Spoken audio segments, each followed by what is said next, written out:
ሶሎሞን ልጄ ሆይ አይምሮን ስጠኝ ነው ያለው ወይስ ልብህን ስጠኝ ነው ያለው? ልብ የነገሮች ሙሉ ቋት ነው። ልብ ያስባል፣ ያሰላስላል፣ በጎውን ክፉን ይለያል፣ ምርጡን ይለያል። ስንዴና እንክርዳድ ብታስቀምጥ እንክርዳዱን ጥሎ ስንዴውን ይይዛል ልብ። ስድብና ምርቃት ብትሰጠው ስድቡን ትቶ ምርቃቱን ይይዛል ልብ። ኩነኔውና ጽድቁን ብታስቀምጥለት ኩነኔውን ጥሎ ጽድቁን ይይዛል ልቡና። የሰው ልጅ በተለይ በመንፈሳዊ አውድ በኑሮ በጠቅላላ በኑሮ ሁለት ነገሮችን በደንብ መያዝ አለበት፣ መልካም ስብዕናና ትሁት ልቡና። መልካም ስብዕና ማለት ምን ማለት ነው ከተባለ ሰው መሆን ማለት ነው። ሰው መሆን ማለት ሶስት ባህርያተ ነፍስ ወይ ደግሞ አራት ባህርያተ ስጋ መስማማት ማለት አይደለም። ሰው መሆን ማለት መብላት፣ መጠጣት፣ መልበስ፣ መተኛት፣ መውለድ፣ መዋለድ አይደለም። እሱ ማለት አይደለም። መልካም ስብዕና ወይም መልካም ሰው የሚባለው ሰው በሌለበት ሰዓት ሰው ሆኖ መገኘት ነው። ይሄ ማለት ሰውን የሚጠቅም ሰውን የሚያንጽ ነገር ላይ ራስን ማኖር ማለት ነው። መልካም ስብዕና ማለት አፍህ የሚናገረው፣ ዓይን የሚያየው፣ ጆሮ የሚሰማው፣ እጅ የሚዳስሰው፣ እግር የሚሄድበት፣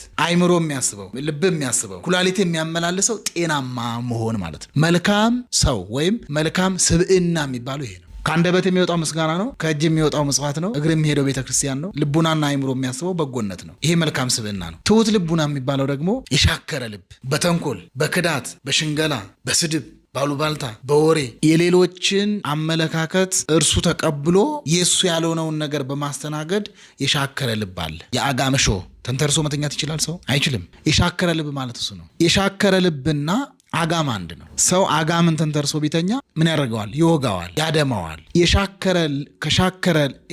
ከሻከረ ልቡና ደግሞ በጎ ቃላት አታገኝም፣ በጎ ምግባር አታገኝም፣ በጎ ሃይማኖት አታገኝም፣ በጎ ስብዕና አታገኝም፣ በጎ ማንነት አታገኝም። ለምን? ሻክሯል። አይተህ ከሆነ ሰው ቀናነት የለው። በጎ መስሎ ያደረግከው ነገር ጥፋት ቢሆን አይ በጎውን ነገር ሊያደርግ ብሎ ነው ጥፋት መሆኑን የገባው ብሎ የሚረዳ ሰው የለም። ሆን ብሎ ነው ይላል። በጎ መስሎ አጥፍታ አይደለም። በጎ ነው ብለህ ስላደረግከው በጎነት የበጎነትን ቃል አይሰጥህም። የሻከረ ልቡና አይተህ ከሆነ ሰው ይሰዳደባል አይደል? ፓትርያርኩን ይሰድባል፣ ጳጳሳትን፣ መነኮሳቱን፣ ካህናቱን ይሰዳደባል ትውልዱ። እምተረፈ ልብ ይነብብ አፍ ይላል ጌታ። እምተረፈ ልብ ይነብብ አፍ ማለት ከልብ የተረፈው በአፍ ይወጣል ማለት ነው። ሰው ልቡ ጤነኛ ካልሆነ በልቡ ያሰበውን ነው በቃሉ የሚናገረው። አሁን የሁሉ ጩኸቶች አሉ አይደል? ሰዎች ይሰዳደባሉ፣ ይረጋገማሉ፣ ይፈራረጃሉ፣ ይመቀኛኛሉ። ከአንደበታቸው የሚወጣው ከሰይፍ ይበልጣል። አንዳንዶች ያው ስጋቸው ተቆርጦ አልወደቀም እንጂ እግዚአብሔር ጠብቋቸው እንጂ ከሰይፍ የከበደ ነው የሚወጣው ቃል። አንድ ነገር ልንገር፣ የሻከረ ልቡና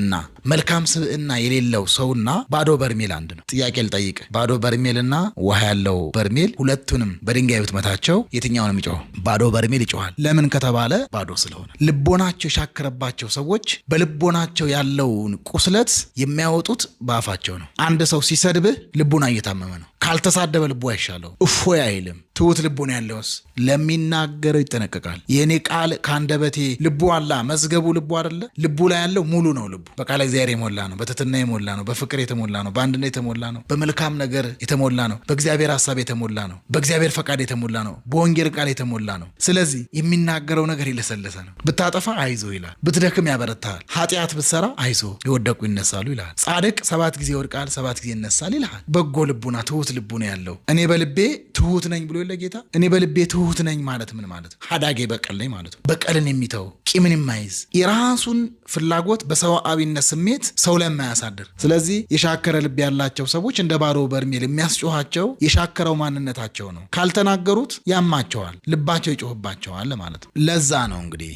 ሰው ሲያጠፋ፣ ሰው ሲበድል፣ ሰው ቀልብ ሲርቀው መድኃኔዓለም ልብ ይስጥህ ይባላል። እግዚአብሔር ልብ ይስጥህ ይባላል። መልካም ስብዕና ትሁት ልቡና ለሁላችን የሚያድለን